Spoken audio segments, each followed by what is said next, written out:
Sana napunta yung MemeFi, boss. Hahaha. Sabi ko sa inyo, wag niyong abangan ng abangan. Ayan, na-extend tuloy na na-extend. Ayan guys, so rekta na tayo ha. So sabi dito, MemeFi will list on OKX on November 22.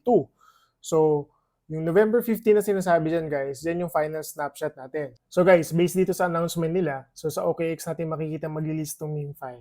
So guys, kung babalikan natin yung mga nag-top up with Linea Network, I think baka kailangan nyo na withdrawin yan. Or kung kaya nyo withdrawin guys, withdrawin nyo na lang kasi sayang din pang gas feeding yan. So for the meantime, ulitin ko ha, hanggat wala pa tayo dun sa final snapshot, possible magbibigay pa din sila ng mga instructions. So antayin na lang tayo. So wag tayo manguna. So guys, since OKX wallet ang gagamitin natin for the listing ni MemeFi, so ang gas fee na kailangan natin dyan is base Ethereum. So base ETH ang gagamitin natin dyan.